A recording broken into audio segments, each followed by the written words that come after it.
Boa noite, senhor presidente, vereadores, funcionários presentes aqui no plenário, população que acompanha em casa.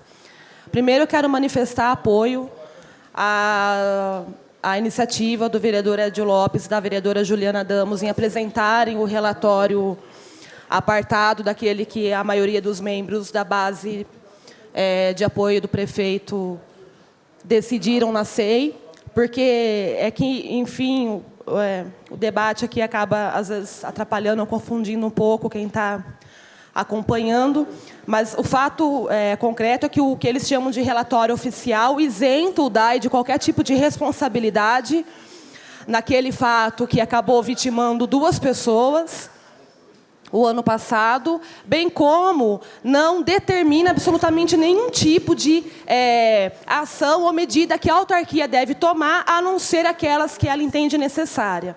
Quem acompanhou a SEI, quem pôde acompanhar um pouco o depoimento, especialmente dos técnicos, fica evidente, né, isso está comprovado nos autos, no anexo desse relatório que a vereadora Juliana e o vereador Edio Lopes estão assinando, de que uma série de medidas estruturais de prevenção que o DAI deveria ter tomado, apontado por laudo técnico, encomendado pela própria autarquia, para prevenir que esse tipo de situação acontecesse, não foi tomada.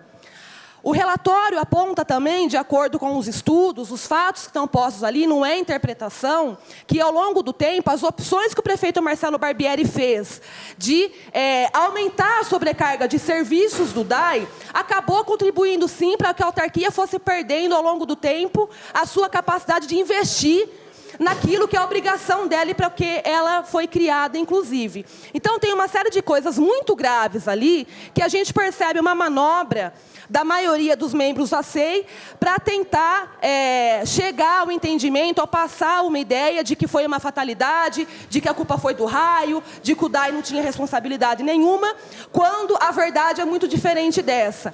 Existe responsabilidade no sentido de você precisar proteger, cuidar, zelar, prevenir, e isso não foi feito, está apontado ali. Quem vai desdobrar os fatos, evidentemente, é o Ministério Público, mas nós, como vereadores, temos uma obrigação, o mínimo, de cumprir com o nosso papel e, diante de uma situação que provoca clamor na sociedade, na população e medo, que foi o que aconteceu, especialmente na população que mora perto do reservatório, de ir a fundo e chegar à verdade dos fatos. E, ainda que não caiba a gente julgar, os indícios de que estão postos ali apontam claramente para uma situação de suspeita, de omissão e de negligência do DAI ao longo dos anos, especialmente quando a gente vê os relatórios técnicos da Falcão Bauer e da UFSCar no reservatório, que depois acabou estourando e, como consequência, 2 pessoas morreram.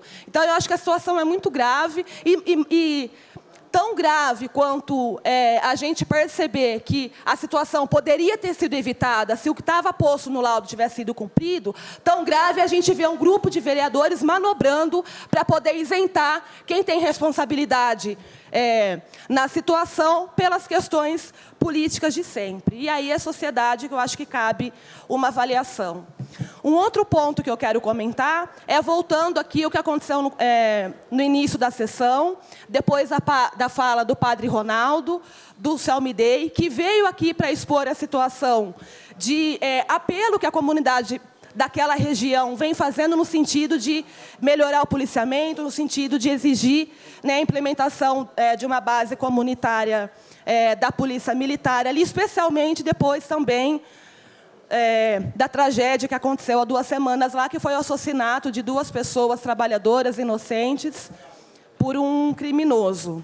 O padre Ronaldo, quando encerra a fala dele, depois de ouvir vários dos vereadores se manifestar aqui, ele foi muito duro, ele foi contundente, porque ele aponta que entre aquilo que se diz, né, que muitos políticos falam, e aquilo que efetivamente se cumpre, existe um distanciamento muito grande e a sociedade já não é mais tonta.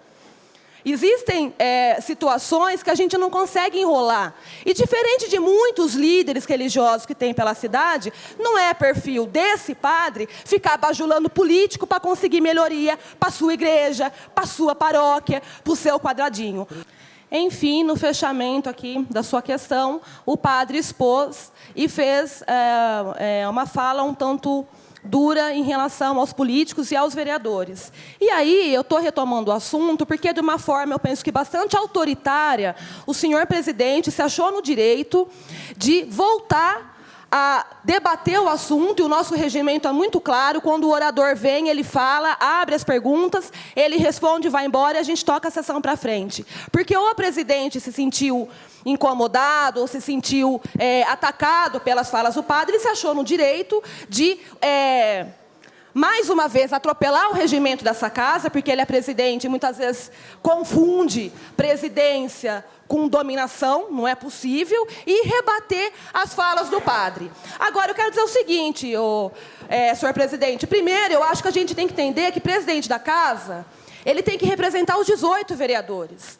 Se tinha concordância de uma parte ou não, não cabe a gente continuar debatendo aqui. O senhor não poderia ter feito isso. Mas pior é no que se refere à argumentação. Porque o padre coloca questões aqui que são reais. É ou não é verdade que o ano passado essa casa teve a oportunidade, quando o prefeito cortou passe de aluno para projeto social de criança e adolescente em situação de vulnerabilidade para as entidades, porque não tinha dinheiro? Custava 14, 15 mil por mês para pagar juro de empréstimo de empresa que fez. E a gente discutia aqui. E essa casa não fez nada, com exceção de alguns vereadores que foram fazer pressão em cima da prefeitura. A opção política foi muito clara. É ou não é verdade que eu cansei de apontar aqui, outros vereadores também, a necessidade de se ter uma ação efetiva para poder proteger a nascente do Ribeirão das Cruzes na Chácara Flora? Virou ação do Ministério Público, virou ação do promotor, e a prefeitura faz pela metade. E faz mal feito, e a gente não cobra. Ou quando cobra, é meia dúzia, e cobra de forma bastante tímida. Então, é claro que a gente não pode mudar o mundo, a gente não vai melhorar o Someday, a gente não pode fazer milagre em Araraquara, mas existem opções no cotidiano da administração pública que fazem uma diferença enorme na vida das pessoas no curto, no médio e no longo prazo. Quantos dessas crianças e adolescentes que deixaram de frequentar programa de entidade assistencial, com cultura, com esporte, com inclusão, que tinha lanche, ou seja, que tinha um amparo mínimo daquilo que a prefeitura não pode dar, que era oferecido pelas entidades, e foi cortada, porque a prefeitura não paga o passe. E está assim até hoje. E vai ficar pior, porque agora não é mais nem a prefeitura que comanda a CTA. Então, assim, são questões simples, que a gente poderia dar uma resposta para aquela comunidade, por exemplo, e para a cidade não acontece. É no dia a dia. Quantas e quantas emendas a gente faz aqui à lei orçamentária para poder voltar ao programa das oficinas culturais, que acabou na cidade? Eu não estou falando de projeto de CRAS, que atende ao público específico de programa social. Eu estou falando de oficina cultural que tinha vereador Roberval e prefeito Marcelo Barbieri, acabou com tudo.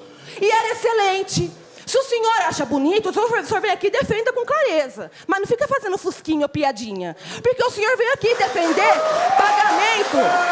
O senhor veio aqui defender pagamento de mais de R$1 milhão para a Cutrale, para as empresas que prestaram para a prefeitura, e não defendeu o passe para criança e adolescente pobre. Então é fácil fazer demagogia. E o padre fala que a gente faz demagogia e as pessoas rasgam o regimento para poder falar por si mesmas. Então é uma situação muito complicada e que eu acho importante dizer e me posicionar aqui.